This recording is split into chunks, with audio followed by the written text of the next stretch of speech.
Thank you very much, Mayor Coleman. And I understand before I arrived, my name was taken in vain by the mayor of Minneapolis. And I said, see, now I moved from Minneapolis to St. Paul. He doesn't have to treat me like a constituent any longer.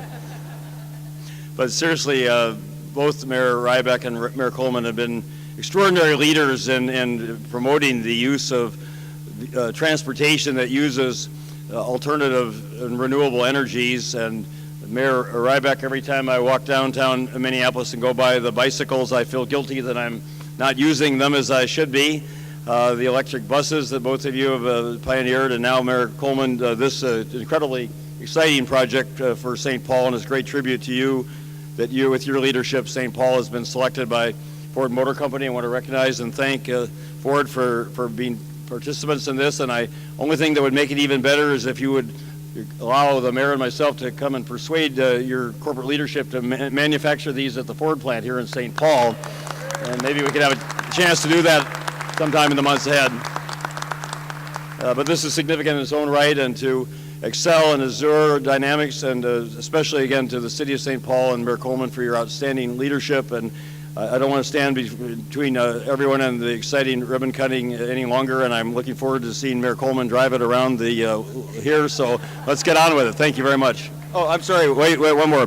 Very importantly, recognize also this fund is also funded with funding from the American Recovery Act, the so-called stimulus fund. So I want to pay special tribute to President Obama and to Congresswoman Betty McCollum, whose financial contribution, I believe, is the largest of any of the funding sources for this important project. What we are announcing today is that in the city of St. Paul, specifically, we will have 3 fully electric vehicles that are very different than the kind of electric vehicles that we have had in the past.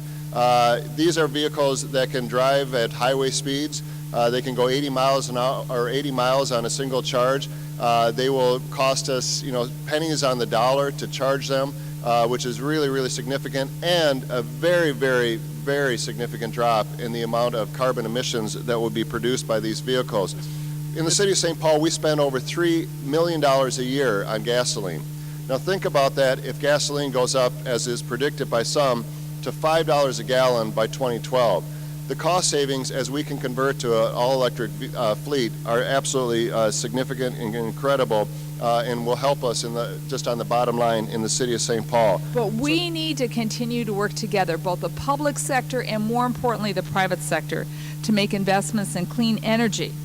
This is the right thing to do for our national security, to reduce energy independence, and it's also the right thing to do for our own personal security, for our health.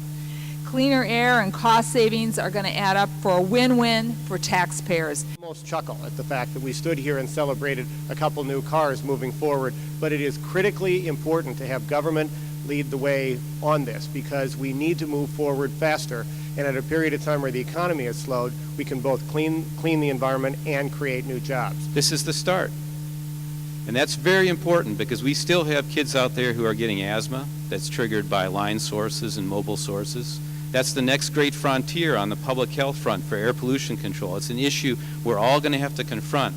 It costs us a lot of money in the healthcare system, and it costs our children as they try to grow up without these issues. Minnesota is completely on the cutting edge right now. I think you're one of the first cities to get, or one of the first states to get some of these wonderful new vehicles. So it's a very exciting day. I want to thank. Well, big changes start with bold visions and the commitment of community leaders. But they take reality with smart development and implementation plans. And as you look down here, you can see we've got both with this electric vehicle initiative. It's a great example of what Minnesota does with public-private partnerships. If you fast forward 20 years from now and you think about all of the vehicles that will be on the road and how many of those vehicles will be these electric vehicles, you can say that you were here when the first one was delivered to this region. That's pretty exciting.